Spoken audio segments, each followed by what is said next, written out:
Jangan lupa subscribe. Jangan lupa subscribe. Satu demi satu politikus ditunjuk menjadi komisaris di perusahaan badan usaha milik negara atau BUMN. Terbaru, politikus Partai Gerindra Fuad Bawazir resmi ditetapkan sebagai komisaris utama MindID, induk BUMN Industri Pertambangan. MindID juga mengangkat ex-ketua PSI Grace Natali sebagai komisaris. Selain itu, politikus Gerindra Simon Aloysius Mantiri turut ditunjuk menjadi komisaris utama sekaligus komisaris independen PT Pertamina. Bagi-bagi kursi komisaris perusahaan pelat merah ke sejumlah politisi memang bukan kali pertama ini terjadi. Direktur Eksekutif Indonesia Political Opinion Deddy Kurniasyah menilai situasi ini kelanjutan reputasi Presiden Jokowi sejak 2014 sebagai imbal jasa pemenangan di Pilpres. Assalamualaikum warahmatullahi wabarakatuh. Jumpa lagi dengan saya Bustami Narda. Sahabat BN,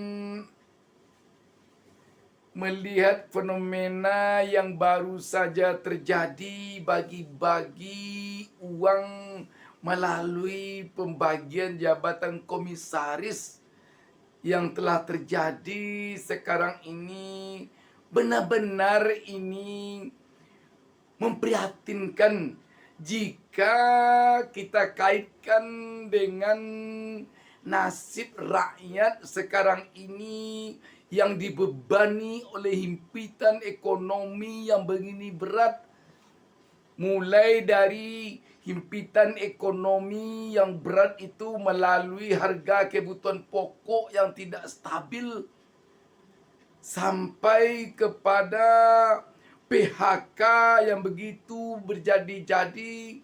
Pabrik bata sudah tutup, pabrik tekstil banyak yang tutup, pabrik sepatu lainnya banyak yang tutup.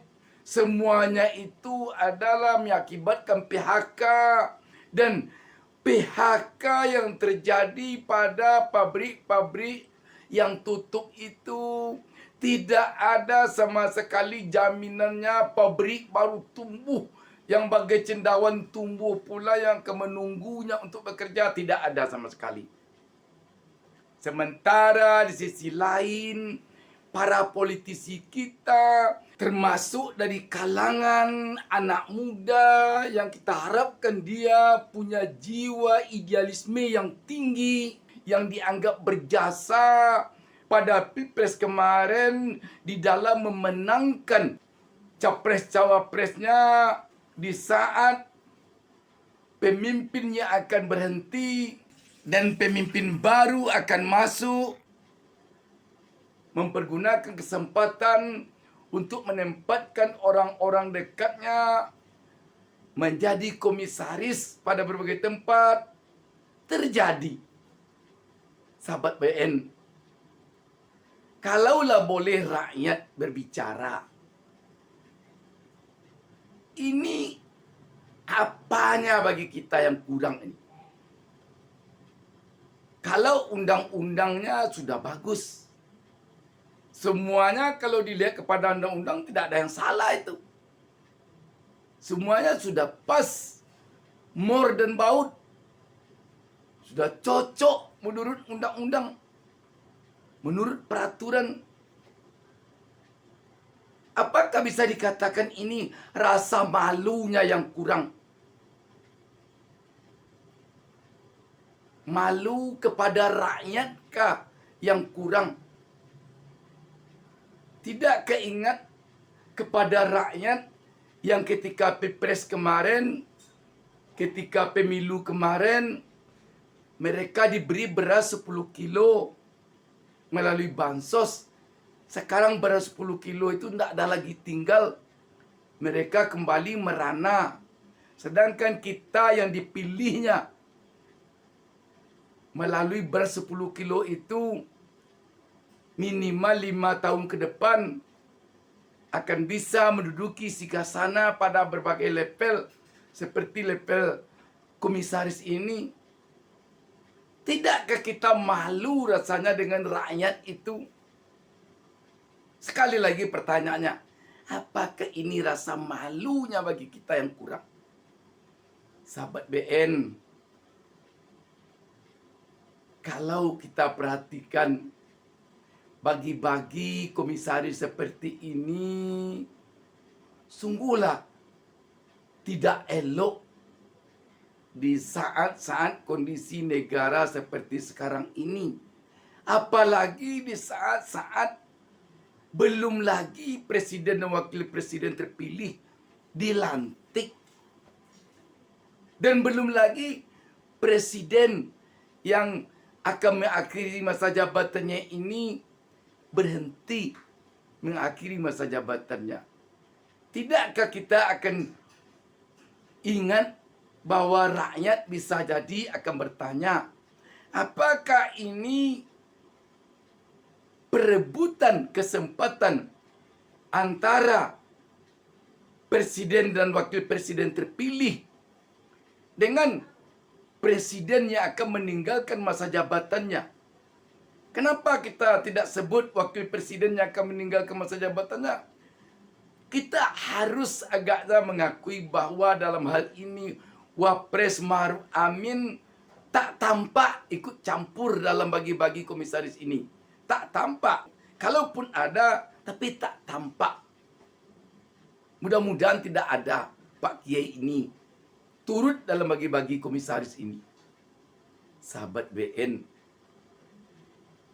alangkah sedihnya rakyat melihat pemimpinnya seperti ini.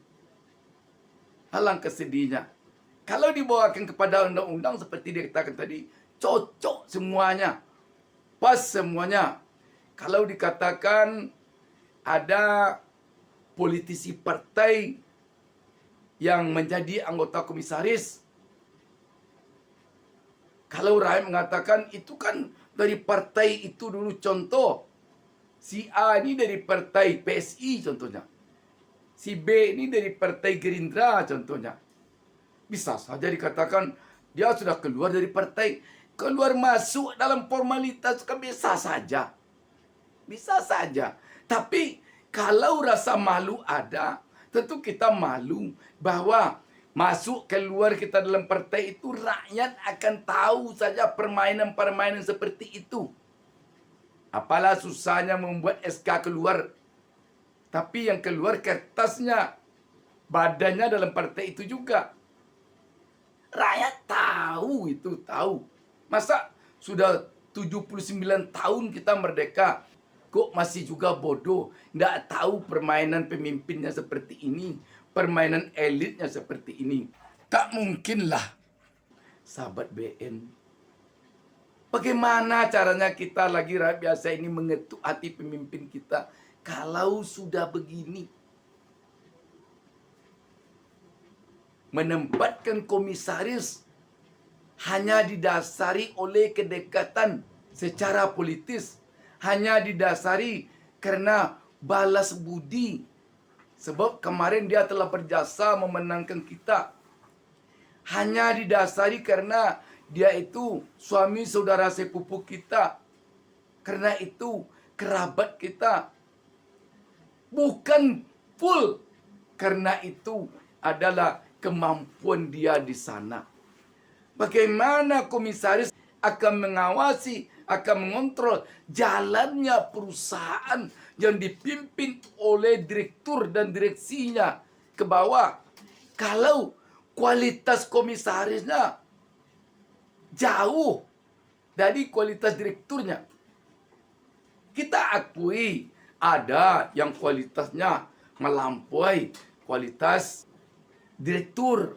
Ada contoh Pak Fuad Bawazir, itu kualitasnya mumpuni, harus kita akui.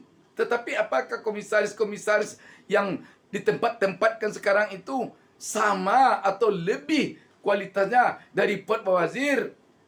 Kurang kita percaya agaknya. Sahabat BN, tidak ada yang bisa kita katakan selain dari prihatin dan geleng-geleng kepala.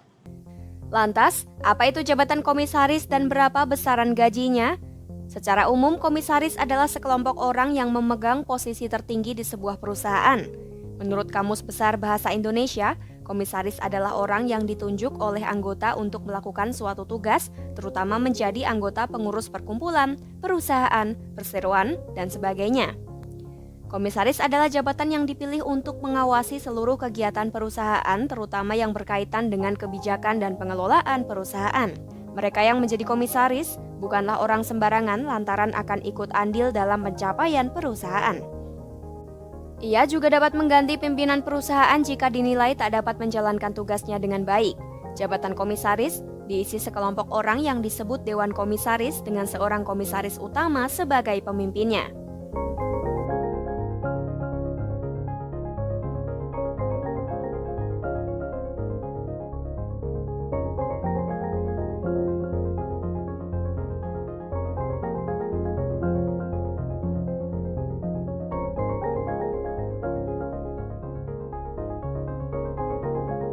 Seorang komisaris akan mendapatkan gaji, namun besarannya tergantung pada tipe perusahaan itu sendiri.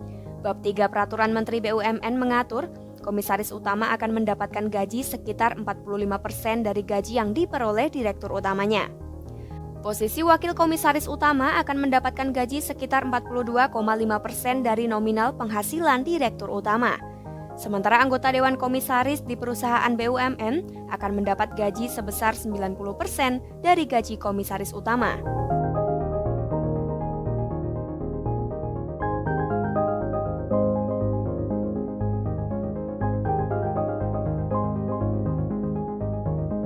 Itu saja. Banyak maaf. Wassalamualaikum warahmatullahi wabarakatuh.